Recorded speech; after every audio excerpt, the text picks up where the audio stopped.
everyone, welcome to lesson 2 for year 3 maths. Today we're going to be looking at different types of tables and charts and how they can be used to show information in different ways. Here is an example for you. This table shows you different people's favourite colours.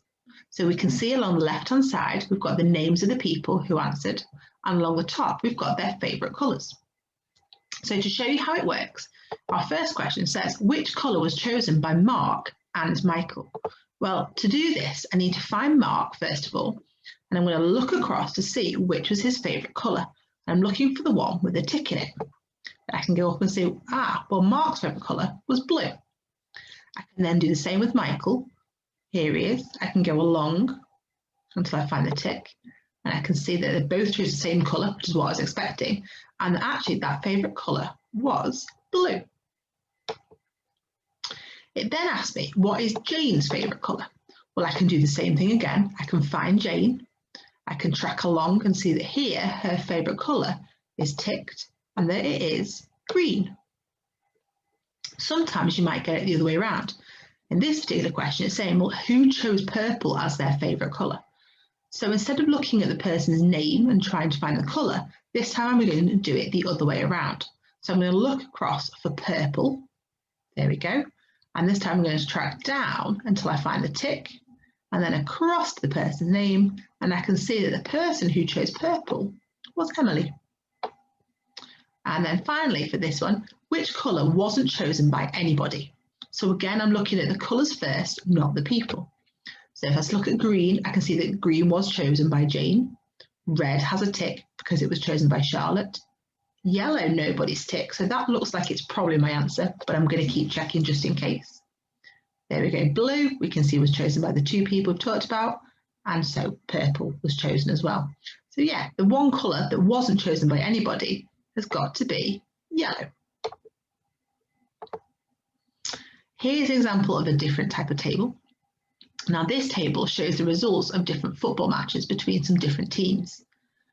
Down the left hand side we've got the names of the teams, and across the top we've got 3 different categories: how many games they won, how many games they drew, and how many games they lost.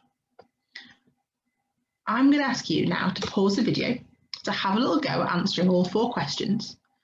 Make sure you read the chart carefully, you look at the name of the team and across at win, draw and lose, and in a second we'll come back together and see how you got on. Okay, let's have a little look at our answers then. So the first question said, which team won the fewest matches? To be able to answer that, I need to make sure that I understand what that word fewest means. Now, fewest means the least. So the team that didn't win as many matches as everybody else. So the column that I know I'm going to look at is the win column. Here's my win column. And if I look down, I can see that Northfield won 6, Wetherton Juniors won 4, and Jumbleby Town won 3. So of those, the fewest or the smallest number is Jumbleton Town. For the second question, how many games has each team played? For this one, I wasn't just looking at whether they won, whether they drew, or whether they lost. I wanted to look at all 3 columns. So if we can see across for Northfield, we can see that they won 6, they drew 2, and they lost 1. Well, if I total those up all together, I can see that they played 9 matches. Now that should be the same for all 3 teams, and we can check. 4 add 1 add 4 also gives me 9. And 3 add 2 add 4 also gives me 9. So my answer is that all the teams played 9 matches. Question 3 was, which 2 teams, when combined, now combined means put together, had the same number of draws as Wetherton Juniors had won? So to answer this, first of all, I had to know how many did Wetherton Juniors win. So if I go to my table, I can find Wetherton Juniors, and I can find that they won 4 games. So I'm now looking for the 2 teams that when I add them together, their draws, so I'm looking at this column, add up to equal 4. Well, I've got a 2, a 1 and a 2. Now I know that actually 2 and 2 equal 4.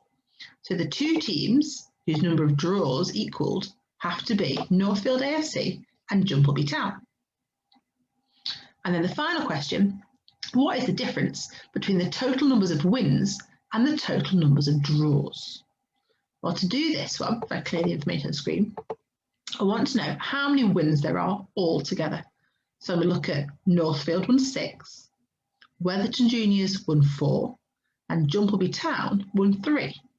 If you add those 3 all together, I come to 13. And I'm going to compare that total of 13 to the total number of draws. Well, here I've got 2, add 1, add 2, which gives me a total of 5. And again, if I'm finding the difference, which is a word you'll see come up quite a lot, the difference means what's the gap? So how many more? In this case, 13 take away 5 is going to give us an answer of 8. So the difference is 8. Okay, this next table here shows us the results of a survey of people's different types of breakfast. And again, you can see for this one, there are lots and lots of columns and rows, because this one shows you the breakfast chosen by boys, by girls, by men, and by women.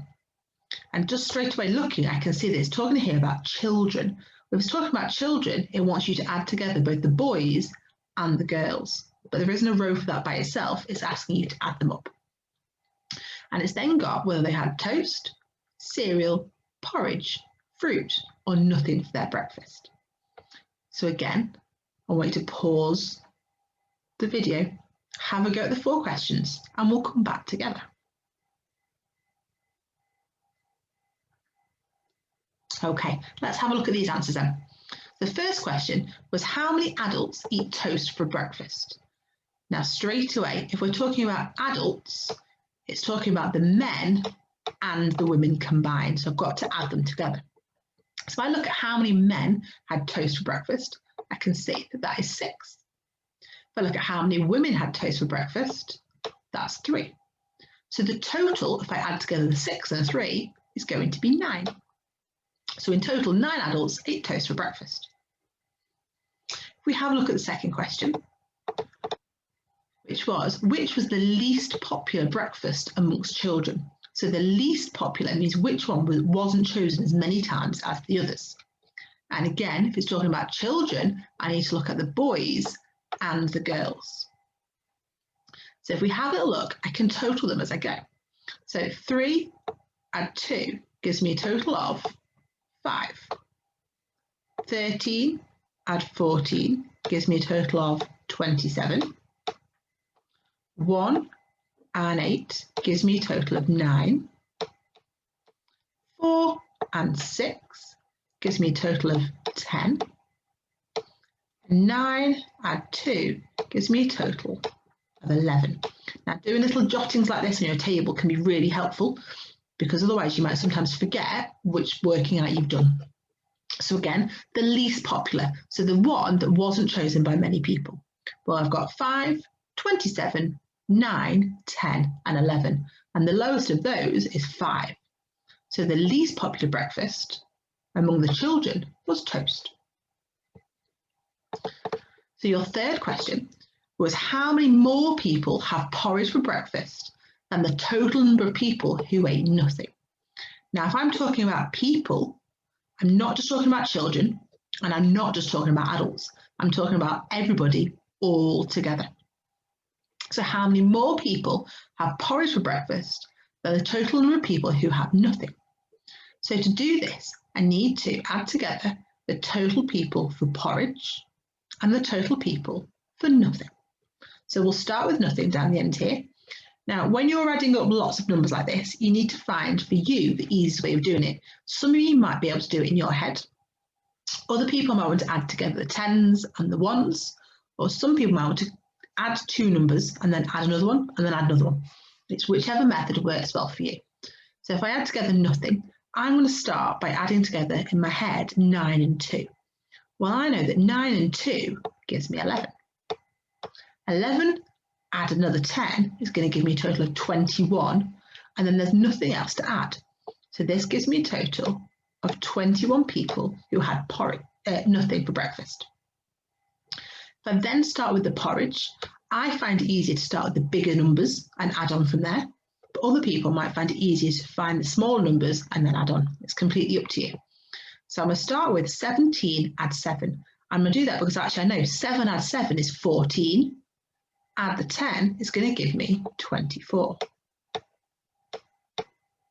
I can then do 24, add 8, which is going to give me a total of 32.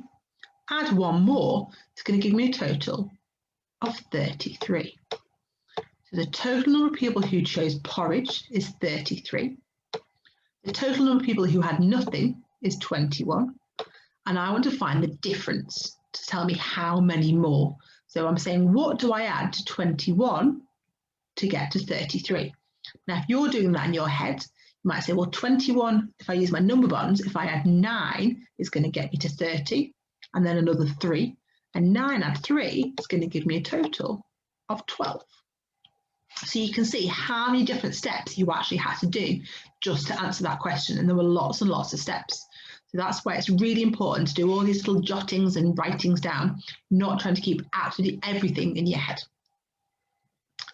And the final question was, which breakfast food was voted for most by both boys and girls? So this time I'm just looking at the boys and I'm just looking at the girls. And I want to find which one was voted highest by the girls and the boys. Well, if I look across the boys column, I can see I've got 3, 13, 1, 4, and 9. Well, the highest of those is going to be 13, which is cereal.